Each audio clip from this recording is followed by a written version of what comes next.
தேவனுடைய நாமம் மகிமைப்படுவதாக. தேவனுடைய பிள்ளைகள் எல்லாருக்கும் இயேசுவின் இனிதான நாமத்தினாலே வாழ்த்துதலை தெரிவித்துக் கொள்கிறேன். பூமியில் இந்த தேவனுக்கு எப்போவுமே மெஜாரிட்டி இருந்ததே கிடையாது. This God on this earth never had the majority. ஒரு சிலராக இருந்தாலும் அந்த ஒரு நபரை கூட ஆண்டவர் தேடி வருவார். கண்டிப்பாக யூடியூப்பில் ஒரு 70 பேர் கண்டிப்பாக இருப்பாங்க. நான் எப்போவுமே அதில் ஒரு ஆள் நான். இன்றைக்கி இங்கே உங்களோடு கூட நேரடியாக இருக்கும்படியாக கர்த்தர் எனக்கு இந்த ப்ரிவிலேஜ் தந்திருக்கிறாங்க. இந்த வாய்ப்பை தேவனுடைய வார்த்தையை தேவனுடைய பிள்ளைகள் மத்தியில் எடுத்து தரும்படியாக அடியனை பயன்படுத்தும்படியாக அடியன் ஜெபத்தோடு அவருடைய சமூகத்தில் நின்று இந்த செய்திகளை தரும் பொழுது இதில் இருக்கிற அந்த ஜிஸ்ட், அந்த கருத்தை நாம் உணர்வோமாக. தேவன் நம்மோடு கூட பேசுவாராக. ஒரு சிறு ஜெபம். எங்களை நேசிக்கிற எங்கள் நல்ல பரலோக பிதாவே, கர்த்தர் பேசுங்கப்பா. இந்த நாளிலே மன உறுதி, பேர் ஆர்வம், விடாமுயற்சி எங்களுடைய விசுவாசத்திற்கான ஒரு முக்கியமான ஒரு அம்சமாக இருக்கிறது என்பதை நாங்கள் இந்த நாளிலே இந்த சிறு பொழுதிலே நாங்கள் அறிந்து உணர்ந்து உறுதிப்படுத்தி கொள்ள தேவரீர் கிருபை செய்யுங்க தகப்பனே. தேவ ஆவியானவருடைய ஒத்தாசை தாங்க. இயேசுவின் நாமத்தில் ஜெபிக்கிறோம் எங்கள் நல்ல பிதாவே, ஆமென்.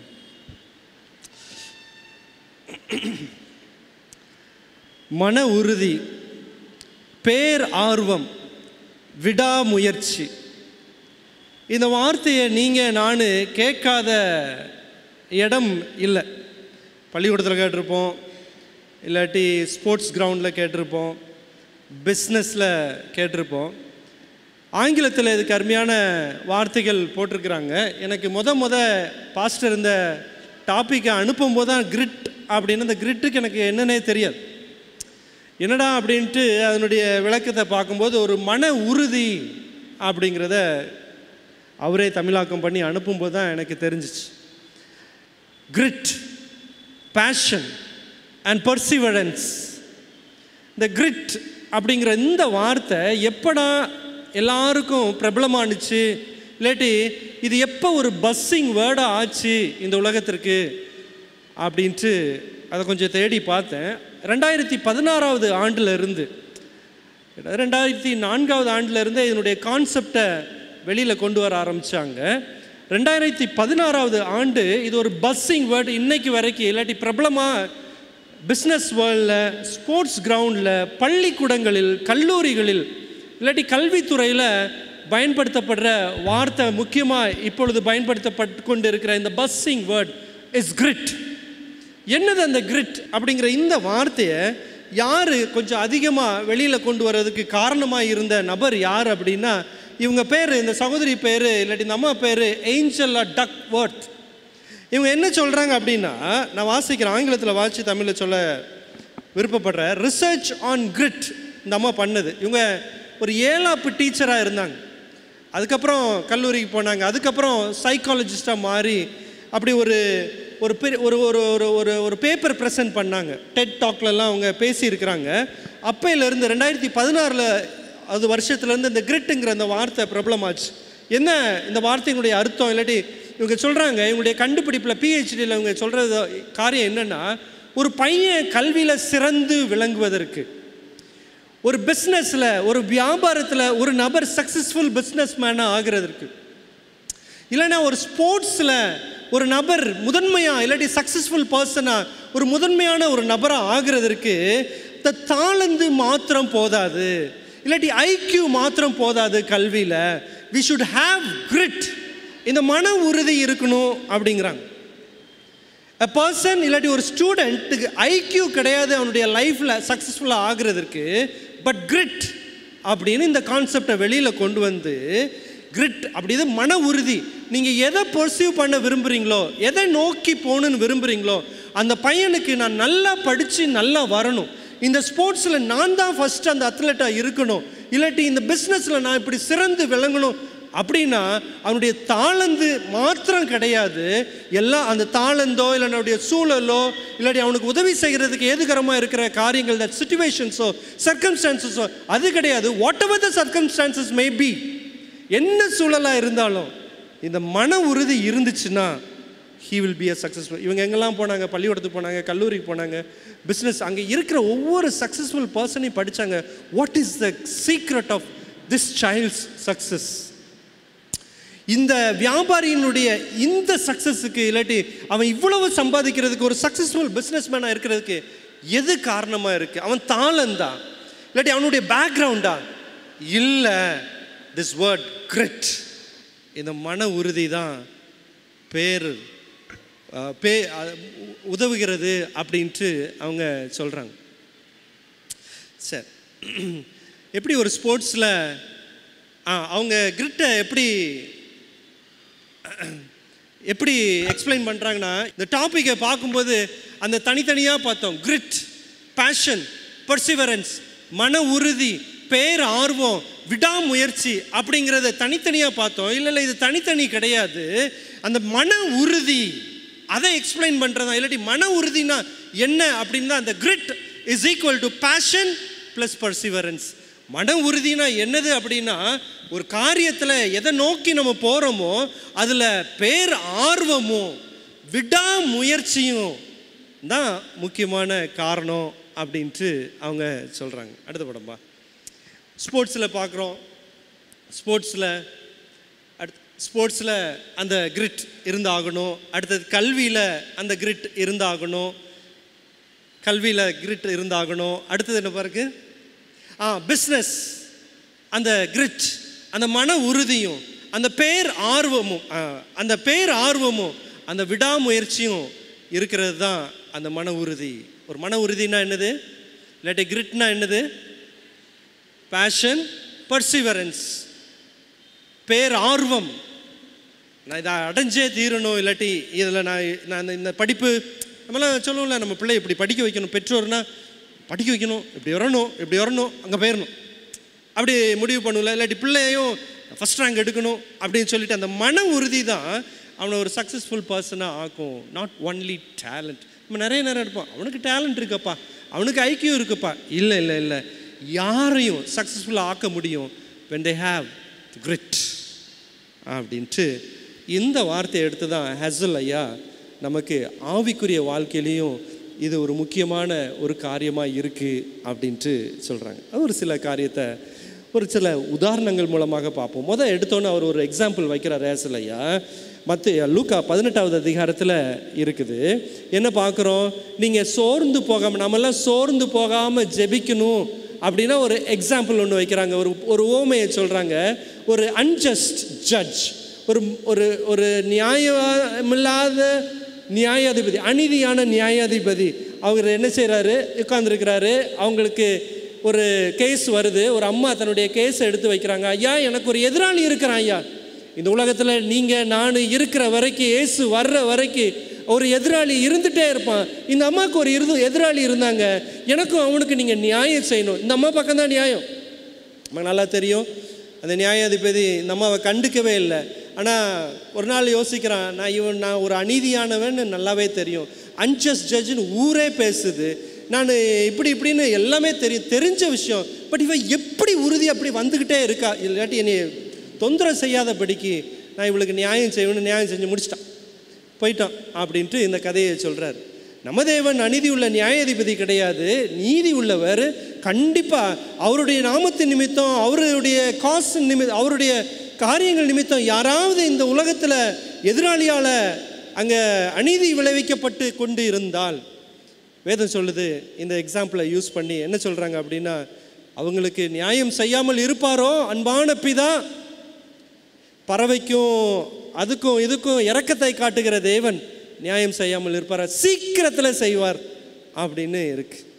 அப்போது இங்கே என்ன பார்க்குறோம், அந்த மன உறுதி, த கிரிட் இந்த விதவைக்கு இருந்துச்சு. தொடர்ந்து knowing that he is an unjust judge தொடர்ந்து வந்தாங்க. ஆனால் நமக்கு நல்லா தெரியும், நம்ம தேவன் ஏதோ காது கேட்காதவர் கிடையாது, இல்லாட்டி கேர்லெஸ் ஆனவர் கிடையாது, அன்ஜஸ்ட் இல்லாட்டி அநீதியான நியாயாதிபதி கிடையாது, இல்லாட்டி பட்சபாதம் பார்க்குறவர் கிடையாது. ஒருத்தனுக்கு உதவினா அவன் கண்ணு கலங்கிச்சுன்னா இவர் கண்ணும் கலங்கும், அப்படிப்பட்டவர்.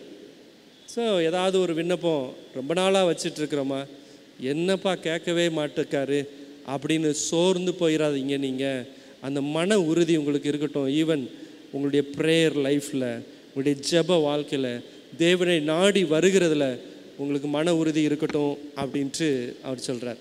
அடுத்த ஒரு படம், இன்னொரு இது பாருங்கள். சில நேரம் நம்முடைய வாழ்க்கையில் தேவன் கேளாதவர் போல இருக்கிறாரா? நம்முடைய ஜெபத்தில் நம்முடைய ஜெபத்தை கேட்கல அப்படிங்கிற மாதிரி இருக்குதா? அங்கே ஒரு இடத்துல மத்தேயு 15வது அதிகாரத்தில் ஒருத்தவங்களுடைய வேண்டுதல் கேட்கப்படாமல் இருக்குது. இங்கே இயேசுடைய ஆட்கள் தன்னுடைய சொந்த ஜனங்களை அவரை கல்லெறிஞ்சு கொல்லணும் அப்படின்ட்டு அவங்க பிளான் போட்டுட்டு இருக்கும்போது, இயேசு தான் டைம் வரலப்பா, இதுக்கான டைம் கிடையாது அப்படின்னு சொல்லிட்டு எஸ்கேப்னு சொல்ல முடியாது, வேறு இடத்துல போய் இந்த பர்சிக்யூஷன் இங்கே அவரை கொல்லணும்னு பிளான் பண்ணும் பொழுது அவர் வேறு இடத்துல போய் அங்கே கொஞ்சம் தள்ளி போய் ஊழியத்தை தொடர்ந்து அவருடைய சீஷர்களுக்கு ட்ரைனிங்கும் ஊழியத்தையும் செய்கிறாரு. ஆனால் இந்த இடத்துல ஏதோ ஒரு பெரிய ஊழியம் நோக்கத்தோடு வரல, யாருக்கோ ஒரு தேவை இருக்குங்கிறபடினால ஆவியானவரால் அங்கே உந்தப்பட்டு அவர் வந்திருக்கிறாரு. அதே சமயத்தில் இந்த சீஷர்களுக்கு ஏதோ ஒரு பாடத்தை கற்பிக்கணும் அப்படின்னு அவர் அந்த பக்கம் வந்திருக்கிறாரு. அந்த பக்கம் என்ன ஒரு ஏரியா அப்படின்னா, அங்கே தேவனை அறியாத, மேசியாவை பற்றின தீர்க்க தரிசனங்கள் கூட கொஞ்சம் கூட அறியாத நபர்கள் அந்த பார்டரில் இருக்கிறாங்க. யார்? அங்கே எகிப்தில் இருந்து இஸ்ரவேலர்கள் உள்ளே வருவதற்கு முன்பதாக கானானியர்கள் இருந்தாங்க. அந்த கானானியர்கள் வெளியே துரத்தப்பட்டு அங்கே இஸ்ரவேலர்களை தேவன் அங்கே செட்டில் பண்ணுறாரு. அப்படி வெளியே துரத்தப்பட்டு அந்த பார்டரில், இஸ்ரேலுடைய பார்டரில் இந்த கானானியர்கள் அங்கங்கே செட்டிலாக இருக்கிறாங்க.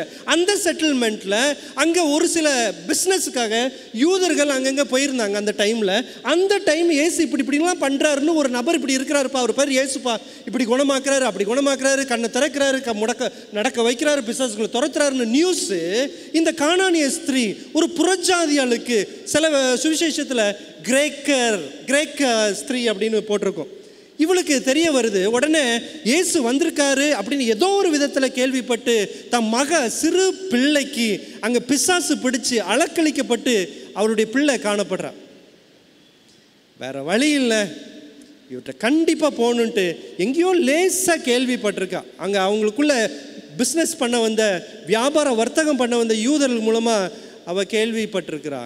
வந்து இயேசுட்ட நம்மளுக்கு நல்லா தெரியும் 15வது அதிகாரம் என்ன நடக்குது. இயேசுட்ட வந்து எப்படி அவ கேட்குறா, 21வது வசனத்துலேருந்து வாசிப்போம். ஆண்டவரே, இதெல்லாம் பைபிள்ல இருந்து படிக்கல, அவர் தாவீதின் குமாரன்னு இப்படி யாரோ ஒருத்தன் கத்தி இருக்கான்னு கேள்விப்பட்டிருக்காப்புல. உடனே அந்த லாங்குவேஜை போடுறாங்க, இவ சர்ச் மெம்பர் கிடையாது, அப்படியே வெளியில் உள்ளவா, காதில் பெரிய தொங்கட்டம், மூக்குத்தி, அப்புறம் என்னது எல்லாமே இருக்குது, ட்ரெஸ் எல்லாம் வித்தியாசமாக இருக்குது, சர்ச்சில் வர்றவங்க மாதிரி ட்ரெஸ்ஸு கிடையாது, வித்தியாசம். சீஷர்களோட பார்த்து அப்படி ஒதுக்குற ஒரு நபர், கம்ப்ளீட்டாக no knowledge about God of Israel. கேட்குறா, தாவீதின் குமாரனே எனக்கு இறங்கும் அப்படின்ட்டு கேட்குறாப்புல. என்ன பிரச்சனை? என் மகனா ரொம்ப பெரியவெல்லாம் கிடையாது, சின்ன குழந்தை தான், பிசாசினால் கொடிய வேதனைப்பட்டு படுகிறாள் என்று சொல்லி கூப்பிட்டாள். She is calling upon Jesus. இயேசுவை கூப்பிடுறா. இயேசுவை கூப்பிட்டா அங்கே பார்த்தா அவளுக்கு பிரதியுத்தரமாக அவர் ஒரு வார்த்தையும் சொல்லலை அப்படின்ட்டு இருக்குது. ஒரு வார்த்தையும் சொல்லலை, நாட் அ வேர்ட். இங்கே இவ கூப்பிடுறா, நல்லா தான் கரெக்டாக தான் அட்ரஸ் பண்ணி கூப்பிடுறா, பட் நாட் அ வேர்ட். ஒரு வார்த்தை இல்லை பதில். பிரியமான தேவனுடைய பிள்ளைகளை, நம்முடைய ஸ்பிரிச்சுவல் லைஃப்பில், நம்முடைய ஜெப வாழ்க்கையில் ஏதோ ஒரு காரியத்தை குறித்து நம்ம பிள்ளை ஏதோ ஒரு பிசாசினால் அலக்களிக்கப்பட்டிருக்கு. Literally maybe mobile addiction, maybe அப்படி இப்படின்னு கீழ்ப்படியாமல் எழுத்து பேசுகிற, whatever the addiction maybe, it is all the position of devil. ஒரு சாத்தானுடைய பிடியில் தான் நம்ம குழந்தை இருக்கலாம். அவன் வாலிப பிள்ளையாக இருக்கலாம், சிறு பிள்ளையாக இருக்கலாம், குழந்தையாக இருக்கலாம். இந்த குழந்தை கையில் அந்த ஃபோனை கொடுத்தா தான் அவன் சாப்பிட்றான், இல்லாட்டி தூங்க வைக்க முடியுது. மேபி அப்படிப்பட்ட ஒரு பெரிய அந்த வெப்புக்குள்ளே அந்த சாத்தானுடைய கண்ணிலிருந்து தப்பிக்கணும்னு வேண்டிகிட்டே இருக்கும். பட் ஜெபம் கேட்காத மாதிரி இருக்கா. Not a word. ஒரு வார்த்தை கூட ரிப்ளை வரலையா? இந்த பிள்ளைக்கு இந்த அம்மாவுக்கு வரலை. ஐயோ, அது மாத்திரமா? அடுத்து தொடர்ந்து வாசிங்க. ஒரு வார்த்தையும் சொல்லலை. நம்ம வாழ்க்கையில் ஜெபம் பண்ணிகிட்டே இருக்கிறோம், ஒரு பதிலும் வராத மாதிரியே இருக்குதா? அடுத்தது, இப்போ சீஷர்கள் வந்து இவ தொந்தரவு பண்ணிகிட்டே இருக்கா, அவளுடைய ரிக்வஸ்ட்டை கிராண்ட் பண்ணி விடுங்க அப்படிலாம் சொல்லலை, விரட்டி விடுங்க. ஏன்னா யூதர்களோடு சேர்ந்து சீஷர்களுடைய அந்த யூதர்களுடைய மனப்பான்மையை இவங்களும் வாங்கியிருந்தாங்க. தே பாரோட் அந்த அந்த அந்த ஒரு ஜென்டைல் இல்லாட்டி ஒரு புறஜாதிகளில் ஒதுக்குறது தான். காட்னா நமக்கு தான், காடுடைய ஆசீர்வாதம் நமக்கு தான் ஆசீர்வதிப்பார் அப்படிங்கிற ஒரு எண்ணம் சீஷர்களுக்கு இன்னும் அவங்களுடைய எண்ணத்தை விட்டு போகலை. இயேசுவோட இத்தனை வருஷம் இருந்திருந்தாலும் விரட்டி விடுங்க, அனுப்பி விடுங்க அப்படின்ட்டு சொல்கிறாங்க. பிரியமான தேவனுடைய பிள்ளைங்களே, when you cry for something to your God, Jesus ஏதோ ஒரு காரியத்துக்காக வேண்டுதல் செய்து அழுதுட்டு இருக்கும்போது ஒரு வார்த்தையும் அவர்கிட்ட இருந்தும் வரலை. உங்கள் பக்கத்தில் நல்ல ஸ்பிரிச்சுவலாக இல்லாட்டி ஒரு ஸ்பிரிச்சுவல் ஃப்ரெண்டாக, maybe even the pastor R the elder, ஒரு மூப்பராக இருந்தாலும் சரி இல்லாட்டி யாராக இருந்தாலும் சரி, அவங்க கூட உங்களுடைய தேவையை உணராமல் when they don't come for the sympathy, இல்லாட்டி உங்கள் கூட அந்த சிம்பத்தைஸ் பண்ண கூட வரல, மேபி விசிட் கூட வர முடியாமல் போயிருக்குமானால் ஏதோ ஒரு காரணத்தினால, நாட் பை டெலிபரேட் டெசிஷன். என்னடா நம்மளுடைய வேண்டிகிட்டே இருக்கும், இந்த கஷ்டத்தை யாருமே புரியல, கடவுளும் புரியல, பக்கத்தில் உள்ளவங்களும் ஆறுதலுக்கு வரல, யாருமே புரிஞ்சுக்க மாட்டுக்காங்களே அப்படின்னு இருந்தாலும் கூட அப்படி சிச்சுவேஷன்ஸ் இருக்கா, நமக்கு இருக்கா? தொடர்ந்து வாசிப்போம். ஃபஸ்ட்டு உங்கள் கிளாக் ஃபாஸ்ட்டாக போகுது, சரியா?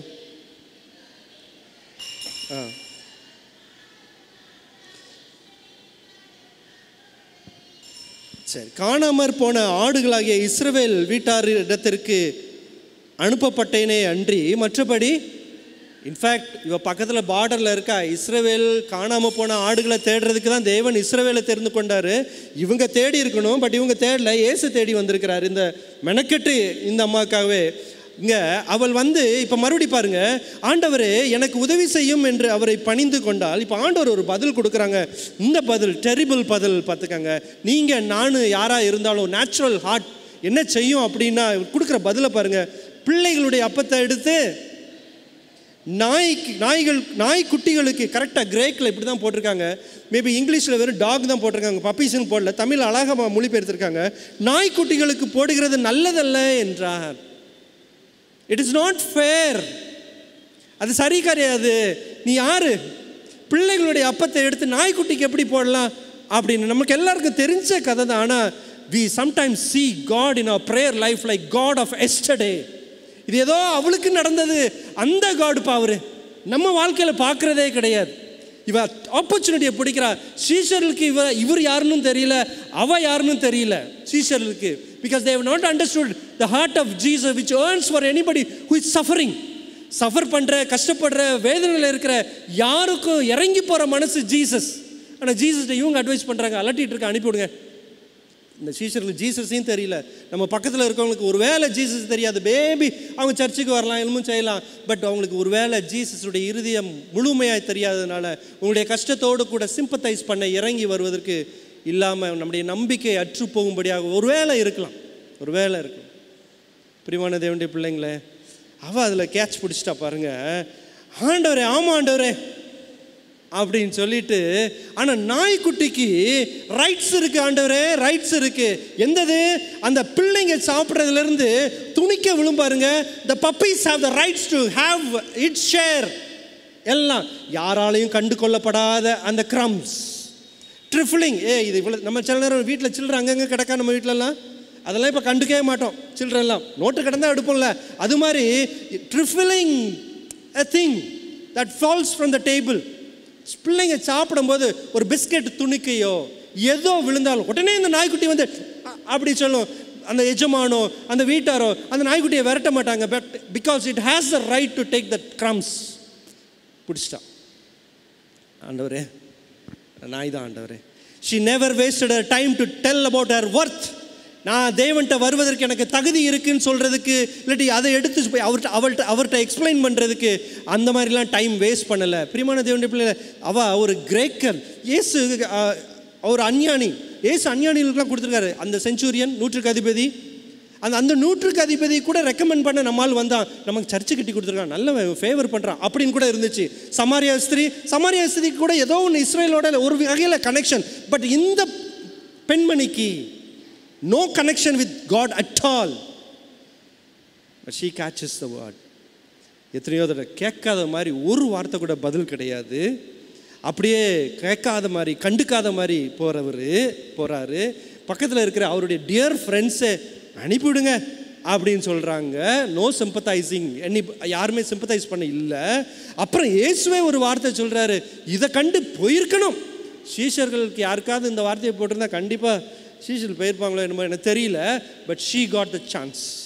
அந்த வார்த்தையில் இயேசு கொடுக்குற வார்த்தையிலேயே அதை பிடிச்சு, என்ன பிரியமான தேவனுடைய பிள்ளைங்களே, இந்த தேவன் உங்களையும் என்னை எந்த ஒரு விஷயத்திலும் ஒரு நல்ல விஷயத்தை ஆண்டவர்கிட்ட கேட்குறீங்களா? விசுவாசத்தினுடைய ப்ரையாரிட்டி, ஒவ்வொரு விசுவாசத்துக்கு இருக்க வேண்டிய அந்த அம்சம், அந்த கிரிட், அந்த மன உறுதி கண்டிப்பாக இருந்தாகணும்.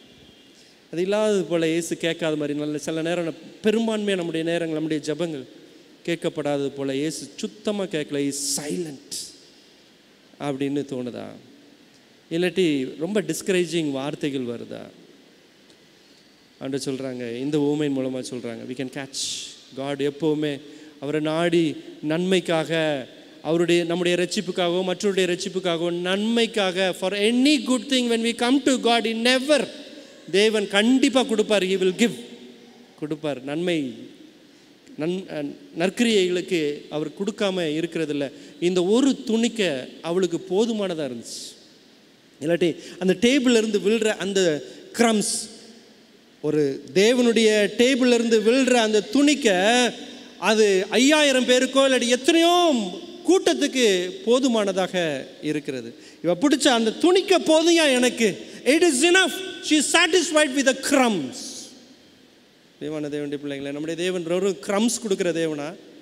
நமக்கு நல்லா தெரியும். 6000 வருஷம் தேவனுடைய குணத்தை நல்லா படித்து நல்லா அறிஞ்சு இந்த ஆண்டருடைய வருகைக்கு சற்று முன்பு இருக்கிற உங்களுக்கு எனக்கு நல்லா தெரியும். தேவன் சும்மா க்ரம்ஸ் கொடுங்க, நீங்கள் வேண்டிக் கொள்வதற்கும் அதிகமாக. ஏன் மனதை உறுதி இல்லாமல் சில நேரம் நம்ம போயிடுறோம். தொடர்ந்து ஜெபம் பண்ணுங்க, உங்களுடைய வேண்டுதல் கேட்கப்படும். உங்கள் பிள்ளைக்காக, உங்கள் பிள்ளையினுடைய படிப்புக்காக, கல்யாணத்துக்காக, உங்களுடைய பிஸ்னஸ்க்காக, திருமணமாகி குழந்தைக்காக இன்னும் வேண்டிகிட்டு இருக்கிறீங்களா? இல்லாட்டி என்ன வேண்டுதலாக இருந்தாலும் சரி, பிள்ளை இன்னும் இயேசுவை பார்க்கலையா? சர்ச்சுக்கு தான் வாரான், பங்கேற்கிறான், வைக்கிறான், ஆனால் இயேசுவை பார்க்கல, ஸ்டில் ப்ரே ப்ரே ப்ரே. இன்னும் ஒரு எக்ஸாம்பிள் மாத்திரம் பார்ப்போம். பாஸ்டர் ஏன் மிஸ்டேக் இல்லை, கிளாக் மிஸ்டேக். இன்னும் ஒரு எக்ஸாம்பிள் பார்க்குறோம். யோவானில் இருக்குது. யோவானில் என்ன பார்க்குறோம் அப்படின்னா, யோவான் எத்தனாவது அதிகாரம்? 11வது அதிகாரத்தில் பார்க்குறோம். லாசரு பற்றி பார்க்குறோம். அப்படி தானே? கிரிட், மன உறுதி. அங்கே என்ன ஆச்சு பாருங்க. அங்கே லாசரு சிக்கு, என்னதோ கோவிடோ ஏதோ ஒன்று, இமேஜின் வாட் எவர், சிக்காயாச்சு.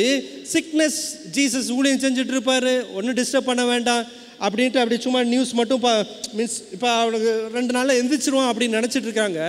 பார்த்தா காரியம் வேர்ஸ் ஆகிக்கிட்டு இருக்கு, இன்னும் மோசமாகிக்கிட்டு இருக்கு.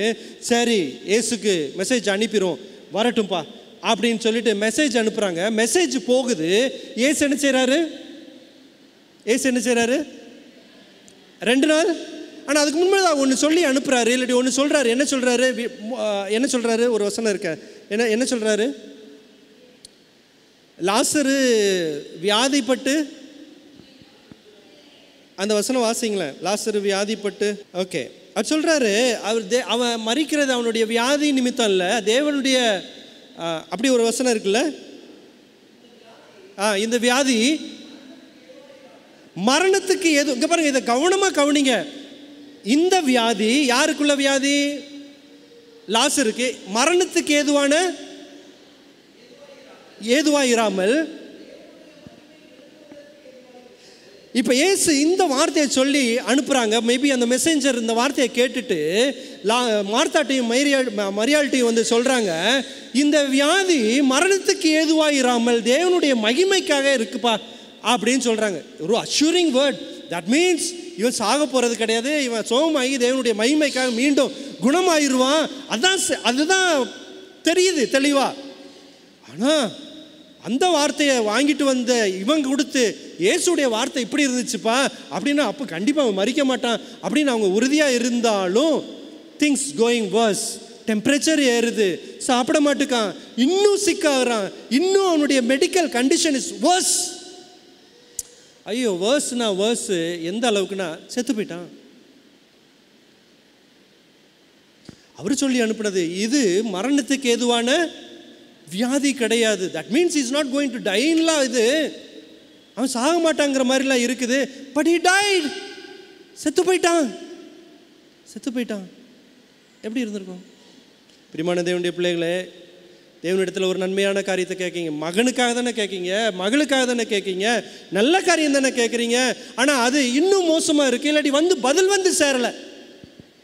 சேரலை, ஆனால் மோசமாக மாறிடுச்சு. இனி வாய்ப்பே இல்லை. டேட்,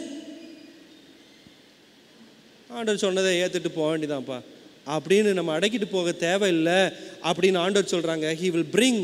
இங்கே பாருங்க, ஒரு தோல்வியிலிருந்து ஆண்டவர் வெற்றி கொண்டு வர முடியும். ஒரு மரித்து போன, there is nothing, no more hope, செத்து போயிட்டான் அப்படின்னு அதுலேயும் தேவன் உயிர் கொண்டு வர முடியும். he will bring an answer to your prayer. மன உறுதி வேணும். இயேசு அந்த இதை சொல்லிட்டு அவர் பாட்டு என்ன செய்கிறாரு? ஊழியம் தான் செய்கிறாரு. செஞ்சு இங்கே வாராரு. அங்கே நம்மளுக்கு தெரியும் 4 நாள் ஆகிப்போச்சு. he comes late. அது நம்ம லாங்குவேஜில் late. But God comes at right time. எப்போ நம்ம நம்ம டைம் டேபிள் படி காட் பிஹேவ் பண்ணணும் நம்ம எதிர்பார்க்க வேண்டாம். நம்முடைய ப்ரேயர் லைஃப்பில் நம்ம all that we need to have is grit. மன உறுதி தான் நமக்கு வேணும் இல்லையா? எப்போவுமே இந்த வீட்டுக்கு வந்தால் ஜீசஸ் அவ்வளோ ப்ளசண்ட்டாக ஃபீல் பண்ணுவார். ஏன்னா மற்றவங்களை காட்டிலும் இந்த வீடு எங்கே வந்தாலும் எப்போ வந்தாலும் இந்த வழியாக கிராஸ் பண்ணும்போது அவர் அங்கே ரெஸ்ட் எடுத்துகிட்டு போவார், அங்கே சாப்பிடுவார். Because they were eager to listen to his word. எல்லாரும் யூதர்களும் அவர் பேசும்போதெல்லாம் எழுத்து பேசுவாங்க, இல்லாட்டி ஏதோ ஒரு கேள்வி கேட்டு மடக்க பார்ப்பாங்க. But not in Lazarus house. லாசருடைய வீட்டில் கிடையாது. Any time Jesus comes here, it is pleasant. ஆனால் இன்றைக்கி அப்படி கிடையாது. அவர் வீட்டுக்குள்ளே கூட வரல, கொஞ்சம் தூரம் தள்ளி போய் நிற்கிறாரு. தள்ளி நிற்கும் போது நியூஸ் வருது, மரியாள் மார்த்தா 2 பேருமே சொல்கிறாங்க. 23ஆம் வசனத்துலையும் 32ஆம் வசனத்துலையும் சொல்கிறாங்க. 2 சிஸ்டர் சொல்கிறாங்க, நீங்கள் இருந்திருந்தா என்ன சொல்கிறாங்க? என் சகோதரன், அதுக்கு என்ன அர்த்தம்?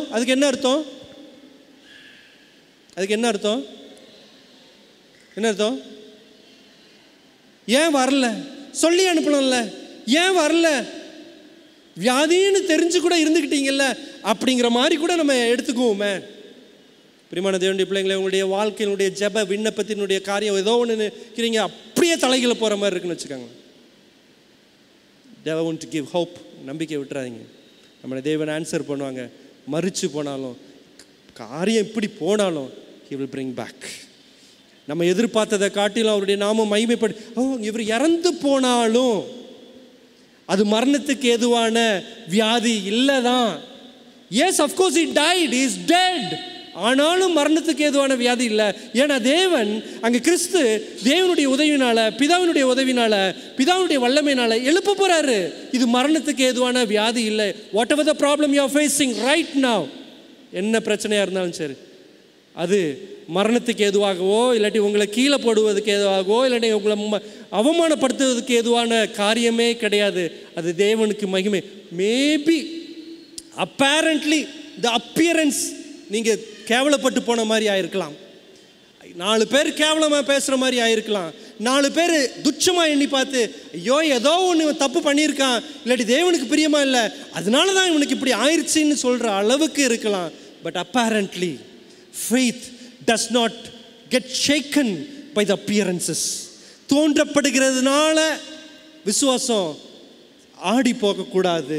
that is grit. பிரியமான தேவனுடைய பிள்ளைங்களே, நம்ம தேவன் பெரியவர். தொடர்ந்து ஜெபம் பண்ணுங்க, தளர்ந்துடாதீங்க. ஆண்டவர் அங்கே பாருங்க, அங்கே அந்த இடத்துல இந்த ஒரு பாயிண்ட் சொல்லிக்கிறேன்.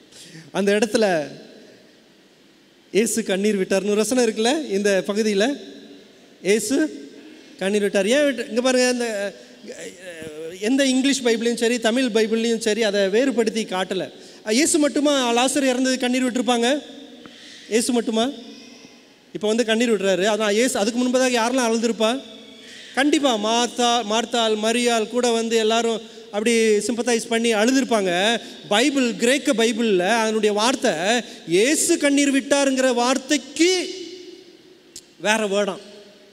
இவங்கெல்லாம் அழுதாங்கல்ல, அதுக்கு வேற வேடம். அந்த இவங்கெல்லாம் அழுததுக்கான வேர்டு என்னது அப்படின்னா, அழுது புலம்பி, லேமெண்டிங் அண்ட் வெயிலிங், அந்த அர்த்தத்தை கொண்டு வர்றதுக்கான வார்த்தை தான் கிரேக்க வார்த்தையில் வெப்ட் இல்லாட்டி வீப்ட் அப்படின்னு இருக்கு. வீப் அப்படிங்கிறதுக்கு. ஆனால் இயேசு கண்ணீர் விட்டதுக்கு கிரேக்கில் வேற வார்த்தை, he shed tears. பிரியமான தேவனுடைய பிள்ளைங்களே, நீங்கள் நான் ஒரு கஷ்டத்தை நம்முடைய விசுவாச ஜபத்தோடு இருக்கும் பொழுது ஒரு காரியம் தலைகீழ போனாலும், இல்லை ஒருவேளை வாழ்க்கையில் யாரையா இழக்க கொடுத்தாலும், we should cry or we should weep like Jesus. Just shed tears but have faith on Jesus. ஏன்னா அதான் 1 தெசலோனிக்கேயர் 4வது அதிகாரம், மற்றவர்கள் துக்கிக்கிறது போல, அஞ்ஞானிகள் துக்கிக்கிறது போல நீங்கள், அது மரணத்துக்கு மாத்திரம் இல்லை, for any situations, maybe business failure, promotion இல்லை, உங்கள் வேலையை உங்களுடைய பெரிய ஆட்கள் ஒழுங்காக புரிஞ்சிக்கல, இல்லாட்டி பலவீனம், இல்லாட்டி சிக்னஸ், அப்படி மற்றவங்க அழுது புலம்புகிறது போல புலம்ப வேண்டாம். But Jesus he shed tears. அந்த டியர்ஸ் அவிசுவாசத்தினால வரல. அவர் எழுப்ப போறார். அங்கே லாசருவை எழுப்ப போறதும் இயேசு பிதா மேல வச்சிருந்த விசுவாசம் தான். த கிரிட், இயேசுவின் விசுவாசம். ஃபைனலி பிரியமான தேவனுடைய பிள்ளைங்களே, இந்த மன உறுதி எஸ்பெஷலி இப்போ நமக்கு இருந்தே ஆகணும். It is because we have to be a gritty people. மன உறுதி உள்ள பிள்ளைகளாக இருக்கணும். ஏன்னா நம்ம எப்படிப்பட்ட ஒரு காலத்துக்குள்ளே போகிறோன்னா, ஜீசஸ்டேருந்து ஆன்சரே வர முடியாத ஒரு டைமுக்கு வரோம். எப்படி இயேசு அரெஸ்ட் பண்ண பிறகு அங்கே அரெஸ்ட் பண்ண வரும்பொழுது இயேசு கேட்குறாரு, எப்போ இத்தனை நாளும் உங்களுக்குள்ள மத்தியில் தானே இருந்தேன், அப்போல்லாம் ஏன் அரெஸ்ட் பண்ணலை? ஏன்னா அப்போ அரெஸ்ட் பண்ண முடியாது, அவங்க டைம் இல்லை. இயேசு அரெஸ்ட் பண்ணக்கூடிய டைம் கிடையாது, தே காண்ட். பட் இப்போ அவர் சொல்கிறாரு, it's a time of darkness. அவனுடைய டைமுங்கிறாரு. எவ்ரி செவன்த் டே அட்வென்டிஸ்ட் மீதமானவங்க எல்லாருமே we are going for a time of darkness. அதான் நம்ம பார்க்குறோம். வெளிப்படுத்தல் 14வது அதிகாரம் 12வது வசனத்தில் என்ன போட்டிருக்கு? பரிசுத்தவான்கள் தேவனுடைய கற்பனையும் இயேசுவின் விசுவாசத்தையும் காத்துக்கொள்ளுகிறவர்களுடைய அந்த பொறுமை என்னது? கிரிட். டைம் ஃபுல்லாக சாத்தான் கையில் கொடுக்கப்பட போகுது. த செவன்த் டே அட்வென்டிஸ்ட் இல்லாட்டி மீதமானவர்கள் சத்தியத்தை அப்படியே கடைப்பிடிக்கணும்னு விரும்புகிறவங்க ஹாவ் டு ஹாவ் கிரிட் அந்த பேஷன்ஸ். பிரியமான தேவனுடைய பிள்ளைங்களே, அப்படிப்பட்ட லைஃப் உங்களுக்கு எனக்கு தேவன் தருவாராக. ஆமென்.